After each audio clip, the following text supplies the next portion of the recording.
And for today personal tip, ang aking personal payo for today, gusto ko lang i-share itong pinuntahan namin dito sa May Calapan, no? Dito sa Jolly Waves Water Park and Resort. So hindi tayo makapagdagat dahil maalon yung panahon ngayon, at the same time maulan.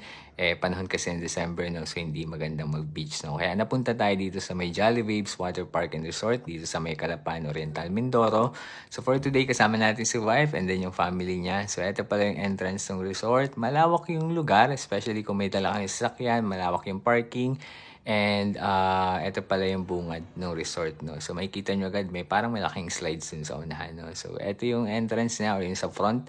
Ayan, dito tayo magda-drop off para din sa ating mga gamit, pagkain. At the same time, passengers dun yung sa kabila yung parking. So ito pala yung exclusion clause, yung mga pinagbabawal. Kailangan tandaan natin yan. Siyempre for safety na rin natin. Ayan, mga reminders and tips and mga kailangan natin tandaan.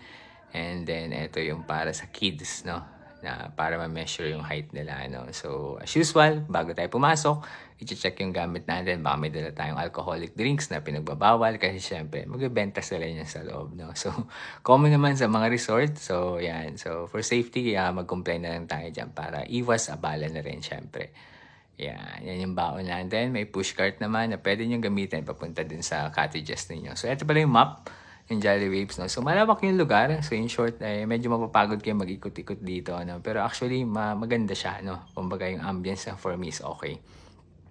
Yan pala yung mga attractions na pwede nyong gawin. Madami-daming activities din yan. So, around 1 p.m. nung nag-check-in kami. Well, actually, 2 p.m. na rin. So, eto, try natin yung zipline para makita natin yung view from above. So, medyo mahaba ang pila at medyo matagal ng konti ang pila sa zipline, no? Pero, eto, sulitin na natin dahil nandito tayo. Yan pala yung view from above, no?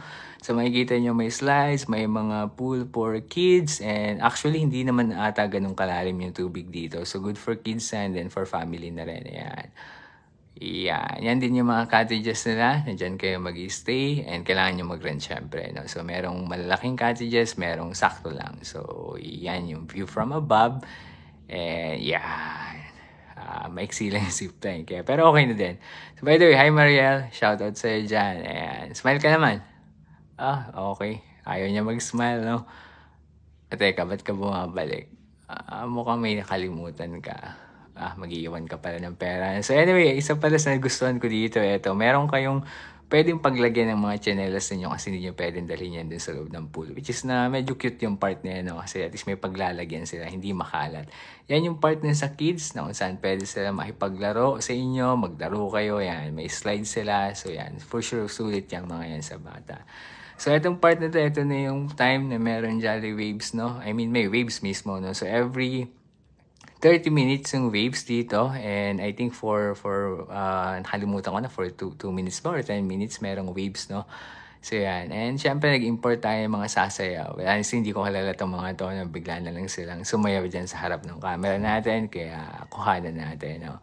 So yan, parang zumbang dating. Kaya kung hilig mo mag-zumba, yan, pagkakataon mo magpasikat ng mga panahong yan, no? So yan pala yung place na ma-enjoy mo yung waves. Hindi ganun kalalaki pero for swimmers na or for kids, matutuwa sila dyan. Ayan, may import pa tayong mga dancers. Mukhang dumadami na sila.